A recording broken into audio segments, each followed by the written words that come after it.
अनि गर्नु पर्यो दाइको च्यानललाई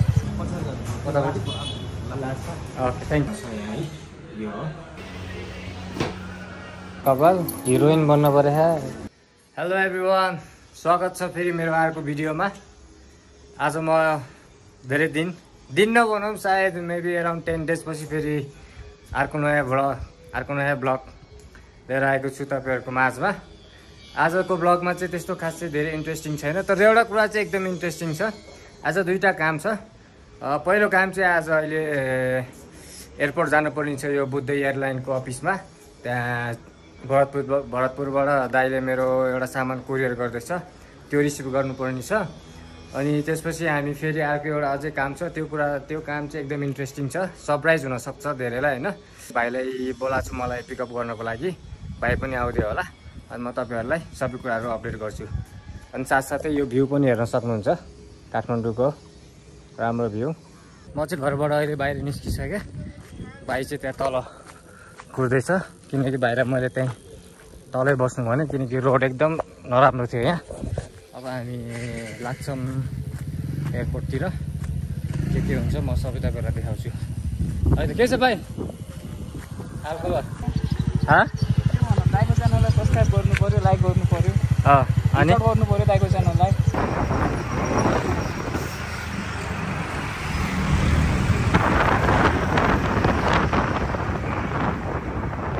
बुद्ध एयर कार्गोमा आइपुगिसक्यौँ। अब यहाँभित्र गएर चाहिँ हामी हाम्रो सामानको इन्क्वायरी गर्छौँ। सामान आयो कि होइन। Okay thank you. ओके, यहाँ दाइलाई सोधेँ कि यतापट्टि लास्टमा हो भन्नुभयो, यता लास्टमा चेक गर्छु। 2-3 जना लाइनमा बस्नु पर्ने रहेछ। लाइन हो। सामान चाहिँ हामीले बुद्ध एयर कार्गोबाट जुन दाइले पठाएको थियो त्यो चाहिँ भर्खरै हामीले रिसिभ गरिसक्यौँ। यो हातमा छ यहाँ है, यो हो। अनि बुद्ध एयर कार्गोको पनि सर्भिस एकदम राम्रो रहेछ, छिटै सामान एकदम छिटै आयो। विदिन 2.5 आवर होइन, त्यस्तो धेरै गर्नु परेन। अब सामानभित्र के छ त्यो हामी खोल्छौँ। हेर के छ, एउटा डकुमेन्ट रहेछ।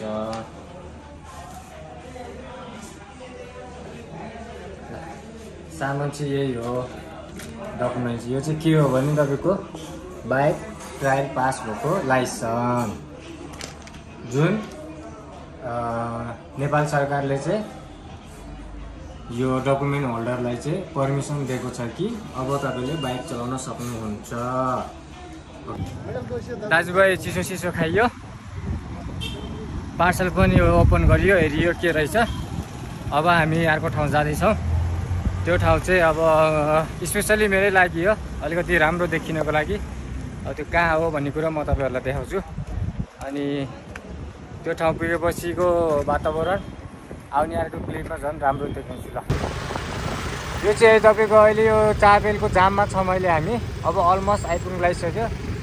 यस्तो छ चाबेलको जाम, हेर्नुहोस्। अलमोस्ट सरप्राइज चाहिँ यहीँ आइसक्यो। त्यो काम चाहिँ यो मलभित्र हो। अब यो मलभित्र गएपछि थाहा हुन्छ टक्क के हो काम। जे होस्, आजको राइडिङ एकदम राम्रो थियो। अघि बाटोमा आउँदाखेरि बाइक एक्सिडेन्ट पनि भयो, अलिक दुःख लाग्यो। दोस्रो काम गन्तव्य जे थियो त्यहाँ आइसक्यो। त्यो चाहिँ के हो भने तपाईँको मेरो कपाल काट्ने। कपाल बोइजको मात्रै हो कि गर्ल्सको पनि हो? हो, मेरो काट्नु पर्ने थियो। हजुर ल, कपाल काट्ने ठाउँ आइपुग्यौँ हामी। कपाल काट्ने यहीँ हो। अब कस्तो चाहिँ देखिन्छ, अब यस्तो छ सुरुमा त कपाल। अब कपाल काटेपछि चाहिँ कस्तो देखिन्छ हेर्नु होला।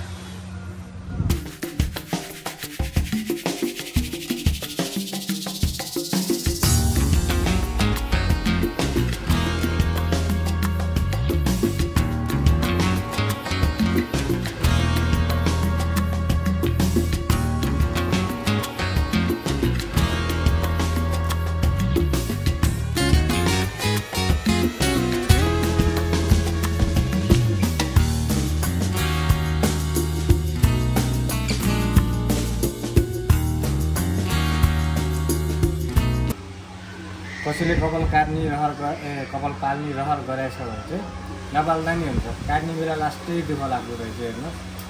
बेटर बरु छाने गरेको ठिक छ, कपाल पाल्नु हुँदो रहेछ। एकदम माया लागिरहेको।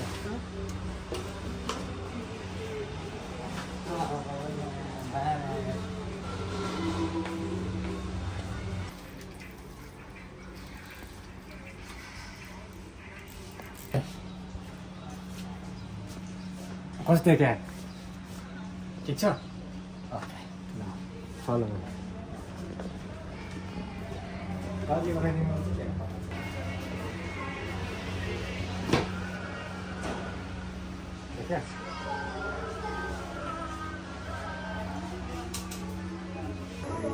कस्तो देख्यो भनिदिनु होला मेरो नयाँ लुक्स।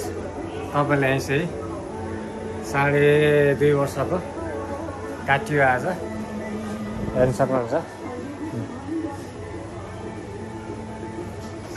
नयाँ लुक्स। यता फेरि दिदीले पनि काट्दैछ कपाल। हिरोइन बन्न परेछ, छोरा भएको मान्छे एउटा। छोरा भएको मान्छेले के हिरोइन हुनु पऱ्यो? हामी जस्तो पो हो त। कपाल काटियो। कतिजना खुसी छन्, कतिजना दुखी छन्, अब कमेन्ट गर्नु होला।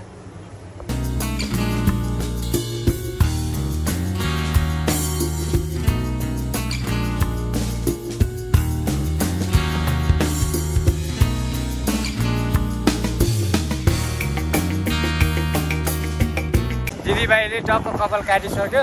दिदी अब घर जाँदैछ। त्यहाँ भाइले अब त्यहाँ छोडिदिन्छ त्यहाँ गाडी चढ्नेसम्म, अनि फेरि मलाई लिन लाउँछ ऊ चाहिँ। अनि त्यसपछि हामी फेरि जान्छौँ। मलाई कस्तो देखे कमेन्ट गर्नु नबिर्सिनु होला। ओके, आजको ब्लग के कस्तो गयो तपाईँले हेरिहाल्नुभयो। अब हामी आफ्नो सबै कामहरू सकेर कपाल सपाल काटेर लाइसेन्सको पेपरहरू सबै लिएर अब यसो हल्का दिँदैछौँ। टक्क लाएर पिज्जा, यता दिदी यता भाइ। अब अर्को ब्लग आउन्जेलसम्म यही ब्लग हेर्दै इन्जोय गर्नु होला। Okay by.